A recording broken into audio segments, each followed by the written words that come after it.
Actually ये class live stream होनी थी, लेकिन लाइव स्ट्रीमिंग में कुछ ना कुछ हमारे साथ ग्लिच बना रहता है, तो एज यूजुअल वैसा ही इस बार भी हुआ। तो हम ना इस वीडियो को आपको मतलब लाइव ना करके हम लोग रिकॉर्डेड वीडियो आपको दे रहे हैं। बहुत कम समय पे हमने इसको कवर किया है क्योंकि रिकॉर्डेड था, तो आप इसको देखेंगे, कमेंट करेंगे, इसके बाद फिर हम लोग क्या करेंगे, इसको एनालाइज करेंगे कि ये कितना इंपॉर्टेंट सेशन था जब एग्जाम दे के आएंगे। ठीक है, तो हेलो स्टूडेंट्स, कैसे हैं आप सभी? स्वागत है आपका एक बार फिर आपके फेवरेट चैनल पढ़ते रहो पर। स्टूडेंट, आज का जो सेशन होने वाला है वो होने वाला है human eyes and colourful word का। इस चैप्टर की खास स्पेशलिटी है क्या कि इस चैप्टर से आपको कॉम्पिटेंसी बेस्ड क्वेश्चन देखने को बहुत शानदार मिलते हैं। कैसे? आपको ढेर सारे मल्टीपल चॉइस क्वेश्चन इसमें मिलेंगे, डिफरेंट टाइप के, राइट। आपको इसमें ढेर सारे असर्शन रीजन मिलेंगे, वो भी डिफरेंट टाइप के। अगर आपने पीवाईक्यूज किए हैं तो आपको देखने को या आप ये समझ पाए होंगे कि इस चैप्टर से ना क्वेश्चन कभी कभी कुछ ऐसे क्रिटिकल आते हैं डिफेक्ट ऑफ विजन से लेकर के, जो हमें आ तो रहे होते हैं, मतलब जनरली अगर हम एग्जामिनेशन हॉल में ना बैठ करके उनका आंसर करें तो हम उसको तुरंत कर लेंगे, लेकिन जब हम एग्जामिनेशन हॉल में बैठे होते हैं तो हमें वो क्वेश्चंस नहीं आ रहे होते। तो आइए इन सारी प्रॉब्लम्स को दूर करते हैं और आज का सेशन हम लोग शुरुआत करेंगे अपने एक क्वेश्चन से। एंड वन मोर थिंग, अगर आपने हमारे 20 क्वेश्चंस वाले सेशंस देखे हैं, लाइक लाइट में 20 क्वेश्चंस हमने करे, हमने इलेक्ट्रिसिटी में 20 क्वेश्चन करे, और अब हम जा रहे हैं human eyes and colourful word के टॉप 20 मल्टीपल चॉइस क्वेश्चंस करने। तो ये बात समझ लीजिए कि आपको फिजिक्स में एक भी मल्टीपल चॉइस क्वेश्चन तो बिल्कुल परेशान नहीं करेगा। तो आइए शुरू करते हैं हम लोग अपने आज के पहले क्वेश्चन पे। So our very first question is that the corrective lens used to correct the myopic defect, myopic defect को करेक्ट करने के लिए जो लेंस लगाया जाता है, तो बताओ, पहली चीज तो यही बताओ कि कौन सा लेंस लगाया जाता है।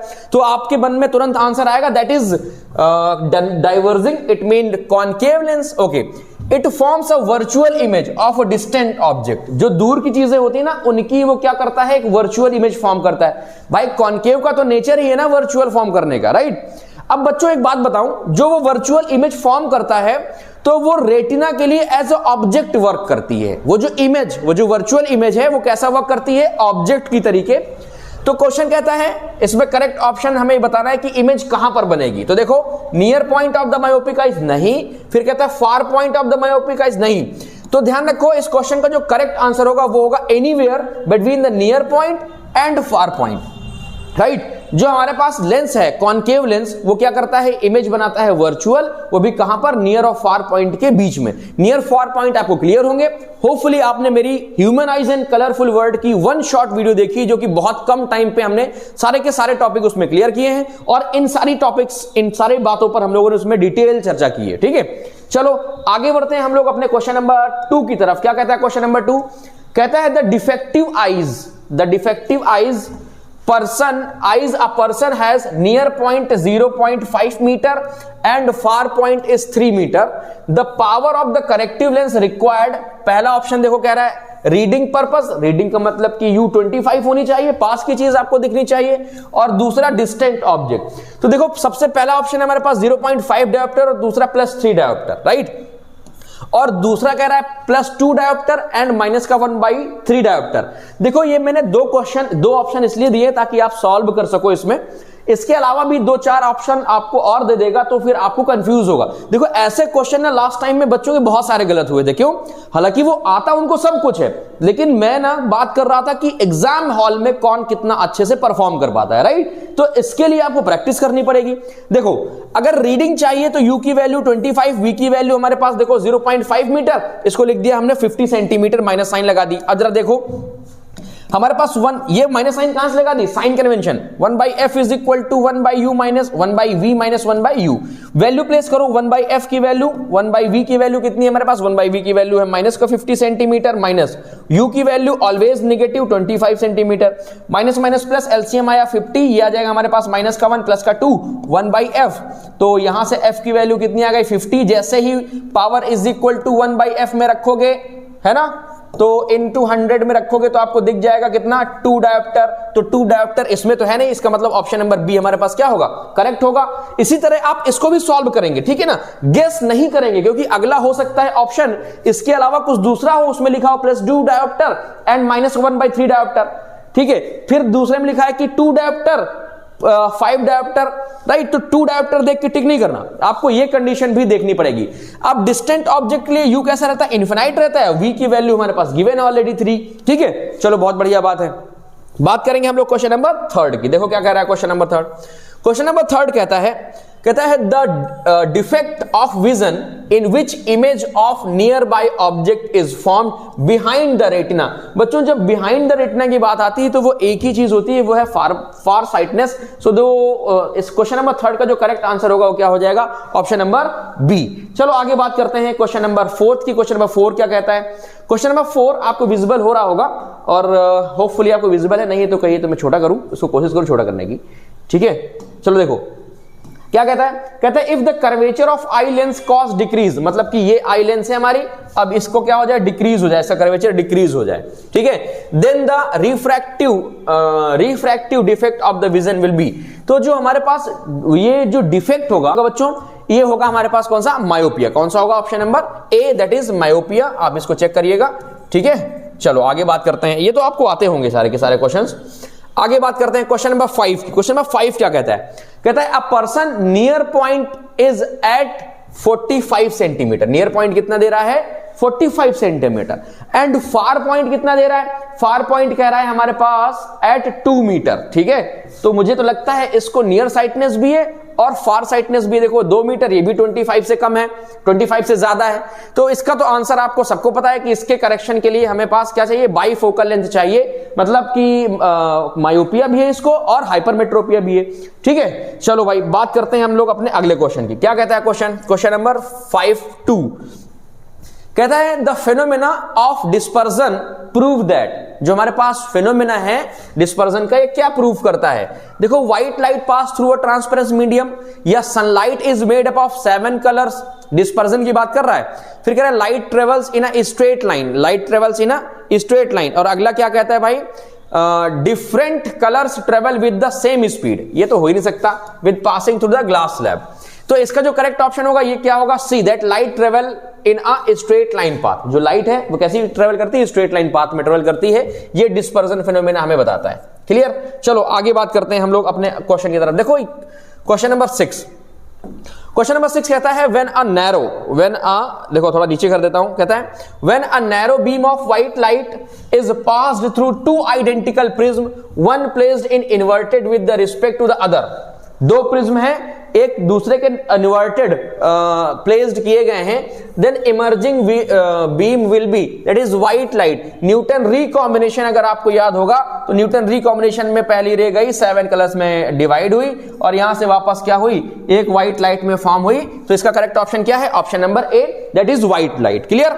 कोई डाउट होता है तो कमेंट करके बताइएगा। स्पीड इसलिए है क्योंकि आपके पास टाइम नहीं है कि मैं आपको 1 by 1 करके स्लो करके बढ़ाऊं, स्लो मोशन में। When a ray of light passes through a glass prism, it suffers 2 refraction, ठीक है। कहता है during these refraction the ray bends, तो ray bend किधर होंगी, कैसे होंगी, away from the base और both case, towards to the base, both case। तो आपको याद होगा बच्चों कि पहली रे क्या होगा, बेंट होगी towards the base, ठीक है। और दूसरी वाली भी क्या होगी, towards the base, होगी कि नहीं होगी। तो इसमें देखो ये ऑप्शन दिया है both cases towards the base, तो ऑप्शन नंबर कौन सा हो जाएगा करेक्ट, ऑप्शन नंबर डी हो जाएगा। चलो आगे बात करेंगे हम लोग क्वेश्चन नंबर किसकी, 8 की। क्वेश्चन नंबर 8 कहता है कि in the formation of the rainbow the role of water droplet present in water fountain to the act as, सबको पता है प्रिज्म, क्योंकि प्रिज्म में ही एक ऐसा तरीका है कि आप रेनबो फॉर्म कर सकते हैं, क्लियर है। चलो भाई आगे बढ़ते हैं, अगर आपकी इजाजत हो, नहीं भी होगी तब भी हमें आगे बढ़ना ही है ना। कौन सा भाई लाइव है कि रुक के मैं आपकी एक एक प्रॉब्लम दूर करूंगा, आप कमेंट करो, प्रॉब्लम दूर होगी। देखो लिखा है when a sunlight enters water droplet suspended in the atmosphere after rainfall it will get refracted only, गलत जवाब। आपको पता है रेनबो कैसे बनता है, ठीक है। इसके बाद क्या कहता है रिफ्रैक्टेड इंटरनली, ये भी चलो ठीक है। आगे कहता है रिफ्रैक्टेड एंड डिस्पर्ज, यस। तो करेक्ट ऑप्शन कौन सा है, option number C, that is refracted and disperse, okay. चलो बात करते हैं हम लोग अब बात करते हैं क्वेश्चन नंबर 10 की।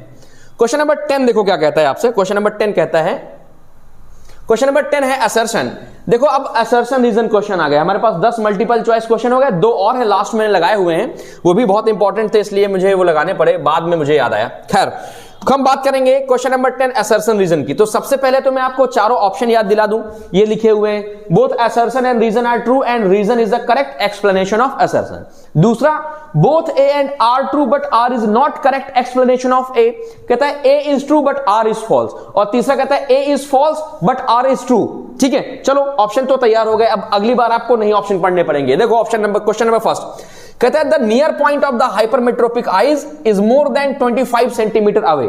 जो नियर पॉइंट होता है ना, कितना होता है, 25 से ऊपर होता है। अगला क्या कहता है hypermetropia is corrected using the spectacled containing concave. है हाइपरमेट्रोपिया कॉनकेव से होता है क्या?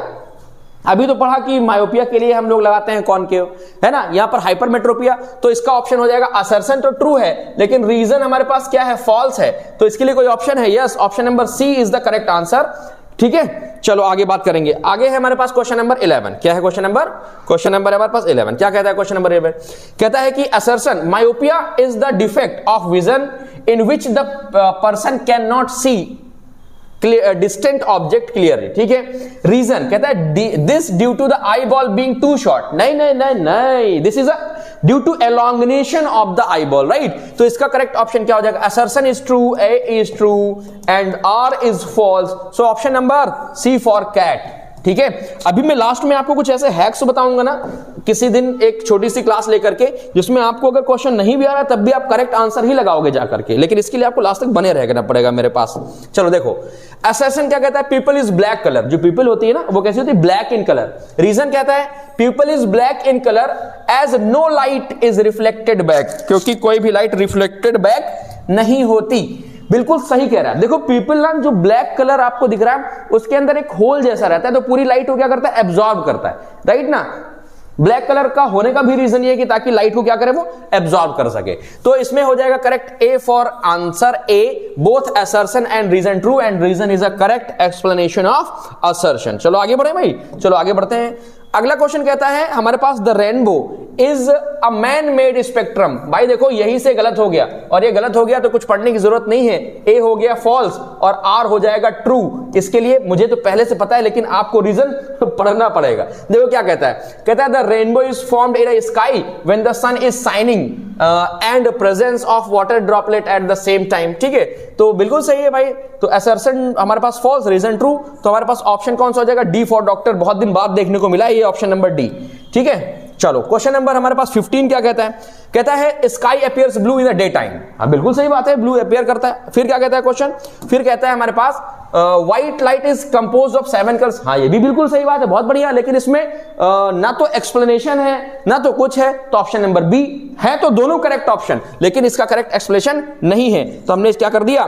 चेंज कर दिया। आगे बात करते हैं हम लोग क्वेश्चन नंबर 16 की। क्या कहता है क्वेश्चन नंबर 16? कहता है the angle through which a ray light bends on passing through a prism called the angle of deviation है। कहता है कि भाई ये प्रिज्म है, कहता है जिस एंगल से वो इंसिडेंट कर रही है, तो ये जो एंगल जिसके वो बेंट हो रही है इसको बोलेंगे एंगल ऑफ डेविएशन। भाई एंगल बिटवीन इमर्जेंट रे और इंसिडेंट रे, इनके बीच को एंगल ऑफ डेविएशन बोलते हैं। आगे देखो, कहता है the particular shape of the prism make the emergent ray bends at angle the direction of the incident ray. Yes, एक पर्टिकुलर एंगल, मतलब जो एंगल ऑफ डेविएशन है, ये एंगल ऑफ इमर्जेंट है, ये डिपेंड करता है प्रिज्म एंगल पे। तो हमारे पास रीजन तो करेक्ट है लेकिन असर्शन फॉल्स हो गया। तो हमारे पास जो करेक्ट ऑप्शन होगा वो कौन सा होगा? Option number D for doctor. ठीक है, चलो आगे बढ़ते हैं हम लोग क्वेश्चन नंबर अपने 17 पे। क्या कहता है question number 17?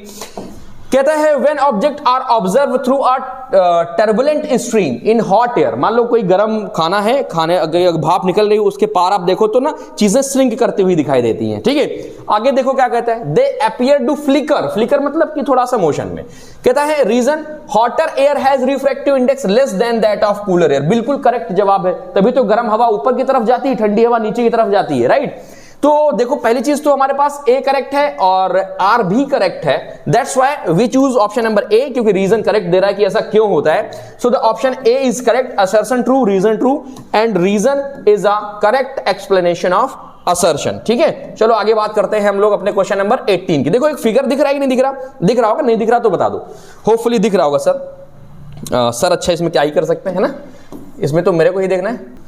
Question number 18 is saying that कि in the following diagram the correctly mark angle, इसमें से कौन से एंगल हैं जो करेक्ट मार्क है? देखो एंगल ऑफ आई किसके साथ मार्क है? नॉर्मल के अलावा। आर देखो किसके साथ मार्क है ना? इंसिडेंट के साथ मार्क हो गया, राइट। यहां पर एंगल ऑफ डेविएशन क्या है? ये होता है एंगल ऑफ डेविएशन। तो इसमें सिर्फ एक ही चीज मुझे कहीं सही दिख रही है, एक चीज कौन सा सही दिख रही है? वो दिख रही है हमारे पास एंगल ऑफ ई। दूसरी चीज कुछ दिख रही है? Yes, angle of A, prism angle. तो करेक्ट ऑप्शन क्या हो जाएगा? Option number A, that is angle of prism and angle of emergent. ठीक है, चलो आगे बढ़े, चलो आगे बढ़ते हैं भाई। अगला क्वेश्चन हमारे पास क्वेश्चन नंबर 19 क्या कहता है? क्वेश्चन नंबर 19 कहता है in the diagram given below X and Y are the end colours of the spectrum of white light of the colour, so Y represent. तो देखो व्हाइट लाइट आई, bent हो गया, सबसे कम बेंट हुआ कौन सा? वाई। तो रेड है, ये रेड कलर कम से कम बेंट होता है। और एक्स कौन सा है? विबग्योर, ये वॉयलेट है। अब ऑप्शन देखो, कहता है colour of sky seen from the earth during the day. Y कौन है? तो वाई है जो रात में हमें कलर दिखाई देता है, ब्लू नहीं, ये ब्लैक नहीं। Colour of the sky seen from the moon, no, colour moon से ब्लैक दिखता है। Colour use to paint the danger signal, yes. तो ऑप्शन नंबर सी, कौन सा कलर जो डेंजर सिग्नल के लिए यूज होता है? रेड। देखो कितना शानदार क्वेश्चन है, एक क्वेश्चन के साथ आपके सारे कंसेप्ट उसने भांप लिए, राइट। होपफुली आपको इस सेशन में मजा आया होगा और आपने इस सेशन के जो इंपॉर्टेंस है उसको समझी होगी। इस सेशन के इंपॉर्टेंस अगर आपने समझ ली है तो फिर ये आपके 20 मिनट मेरे साथ स्पेंड किए हुए लाजवाब होने वाले हैं, क्योंकि क्वेश्चन आपको एग्जाम में देखने के लिए 100% मिलेंगे। तो फिलहाल आज के लिए तो इतना ही।